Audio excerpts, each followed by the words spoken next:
When I last walked a couple days ago, I walked into the political delineation of Wisconsin.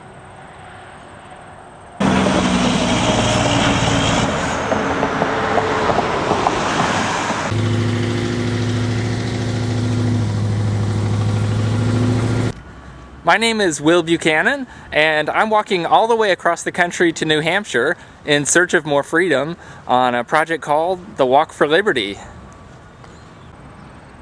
It's October 2nd, 2008, day 151.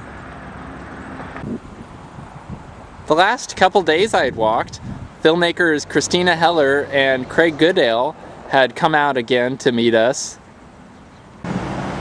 to do some more filming for the documentary they're making on people moving to New Hampshire as part of the Free State Project. They also brought along a colleague, Shane, who is a still photographer. And they did a lot of filming of us and took a lot of pictures over that couple days. Including, of course, my crossing of the Mississippi River at the end of the second day. And after all of that, I decided to take yesterday off entirely to give Brooke and myself a much needed day of rest.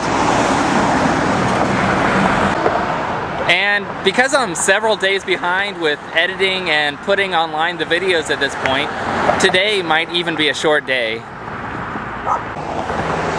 Not too long before John and Yuka had left, I decided to start using my new camera, for which we needed new editing software and settled on Pinnacle Studio. So I'm still getting up to speed with that and getting back into the groove of editing all the videos myself again.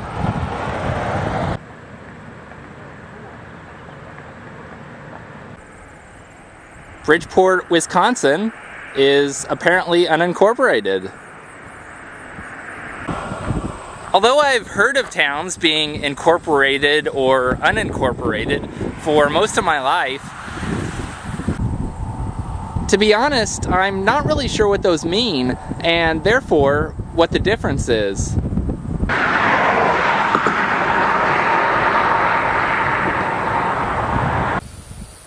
I'm not sure if it's in the same sense as when a business becomes incorporated,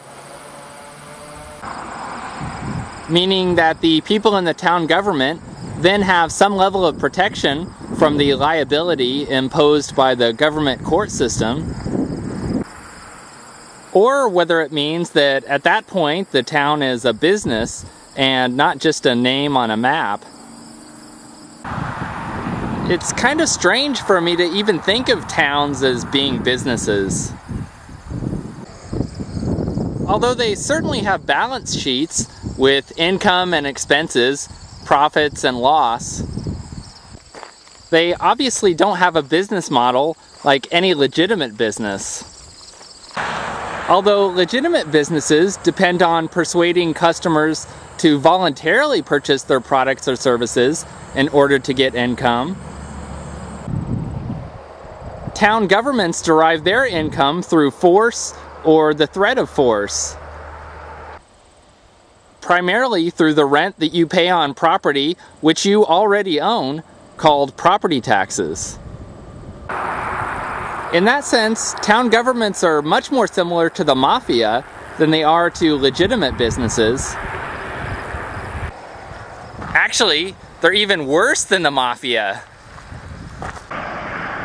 Not only because they have an aura of legitimacy, which the Mafia does not, but also because at least a portion of the Mafia's revenue comes from selling products and services voluntarily to people, such as alcohol during Prohibition in the 20s and 30s, or perhaps gambling services, or even drugs during drug prohibition today. Is government, though, even really a business if it derives all of its revenue through force? I walked just over 13 miles today. Here are my GPS coordinates. This is Will Buchanan for Amazon.walkforliberty.com, signing off.